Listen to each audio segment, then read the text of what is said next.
আজকে মন খারাপের ওষুধ হিসেবে এই কাজটা করলাম। হ্যালো এভরিওয়ান, আজকে বিকালবেলাতে বাবা এসেছিল, আদিকে নিয়ে গেছে। মা-বাবা এখন চাকদার বাড়িতে আছে, তো আদিক এখন ২-৪ দিন ওখানেই থাকবে। যেহেতু বাবু বাড়ি থেকে চলে গেছে, আমার না ভাল লাগছিল না কিছুই। তো ভাবলাম চলো একটু নিজেকে কাজের মধ্যে ব্যস্ত রাখি। কারণ কাজে ব্যস্ত থাকলে না মন খারাপটা একটু কম হয়। তো এখানটায় আমি ঘর মুছে, ঘর ঝাড় দিয়ে দিয়েছি। তারপরে বেড কভারটা চেঞ্জ করে খিদে পেয়ে গেছিল আমার প্রচন্ড পরিমাণে। তো এখানে আমি ২ টো ডিম সিদ্ধ খেয়ে নিলাম। তারপরে এতটা গরম লাগছিল না, ঘাম হয়েছে, তো ভাবলাম একটু স্নান করে নিই, তাহলে ফ্রেশ লাগবে। স্নান করে স্কিন কেয়ার করে নিয়েছি। তারপর ভাবলাম চলো রাতের জন্য একটুখানি কিছু রেডি করি। আর যেহেতু এখন ওই ৭:৩০ মতন বাজে, তো ভাবলাম একটু টিফিন করে নিই, যেটা তোমার দাদাভাইকেও দিয়ে আসবো আর আমিও একটু টিফিন করে নেবো।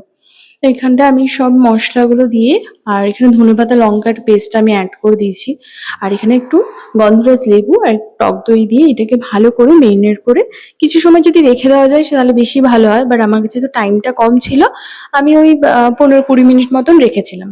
আর এখানে সাইডে আমি একটা চাটনি বানানোর জন্য এই ইনগ্রিডিয়েন্টস গুলো সব নিয়ে নিচ্ছি।